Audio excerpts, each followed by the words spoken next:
Willie D Live. What's up, family?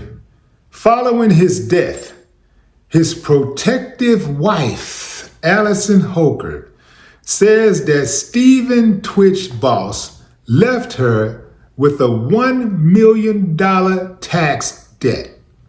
And for that, she's being dragged all over social media.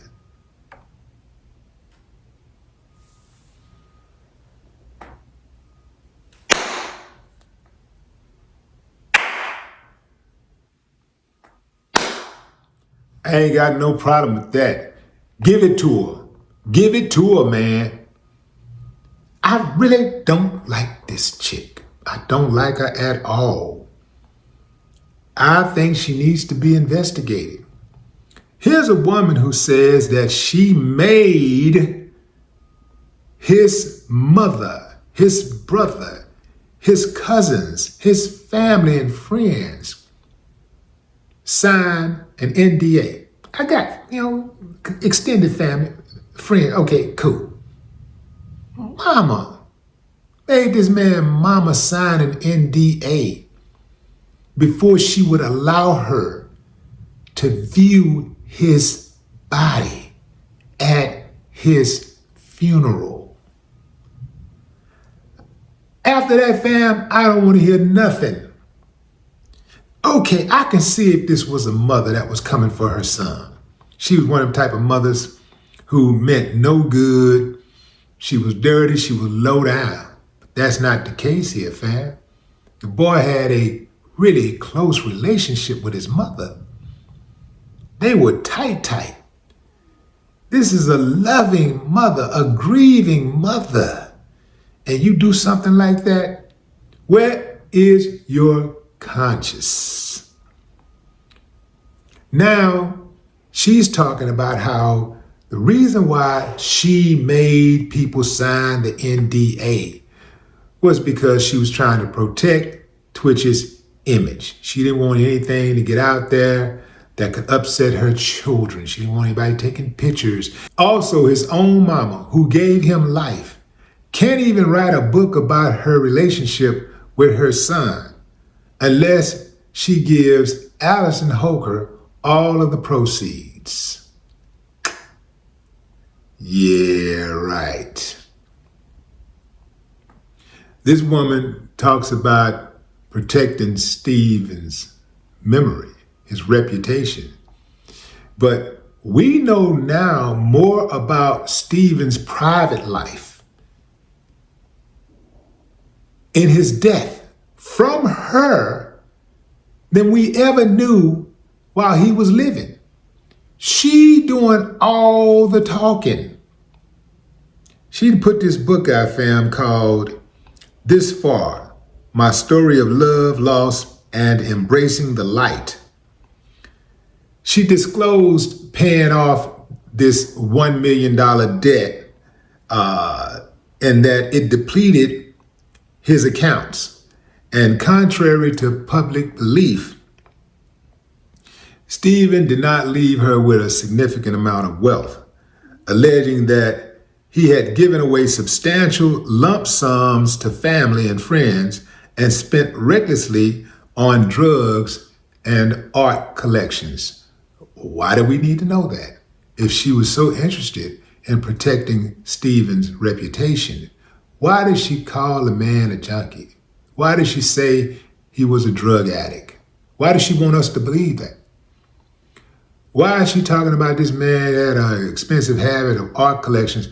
Well, if he had an expensive habit of art collection, he spent a lot of money on art collections. Well, we know that art collections are valuable.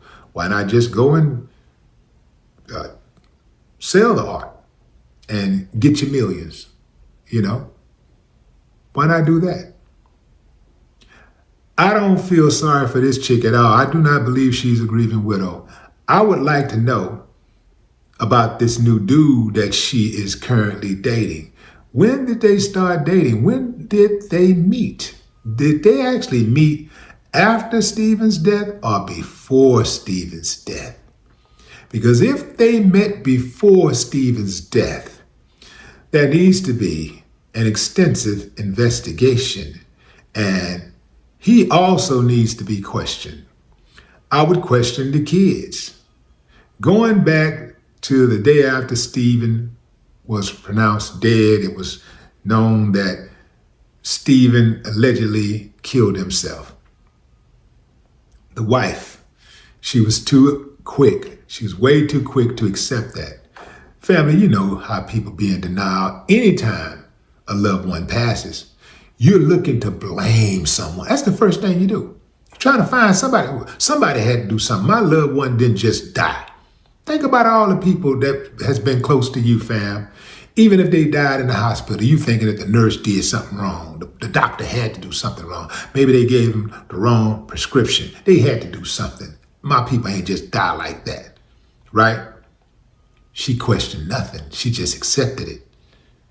And this is suicide by a man who supposedly was happily married, supposedly loved his children, supposedly lit up the room when he walked inside. Everybody loves Stephen.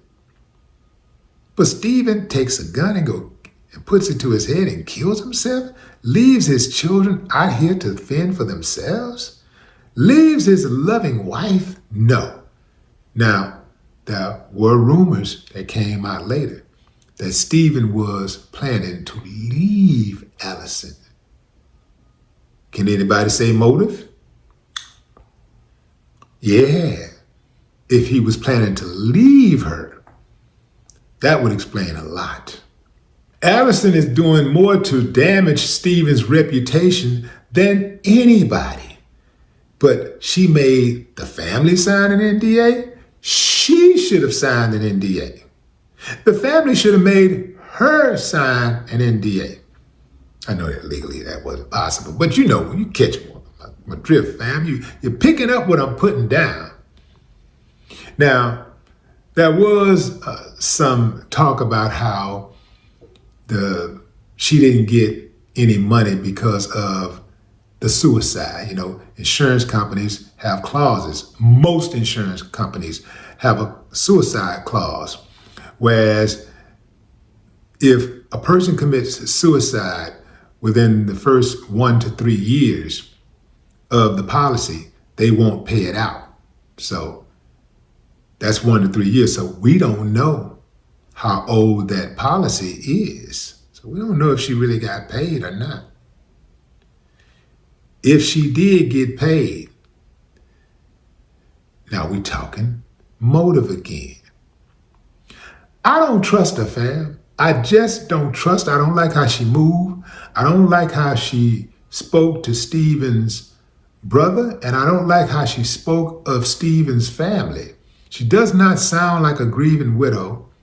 She does not sound like a compassionate woman who had empathy for the loved ones of a person who was so special to them. I got it. She was married to him. That was her husband. But how do you wipe out years of family? Like, look, fam, I get it. You marry somebody, you're supposed to, two shall become one, and, you know, he chose her, and I get it. But it does not stop the fact that something is terribly off. But what say you, fam? Drop a comment. I'd love to hear your thoughts. No more talk.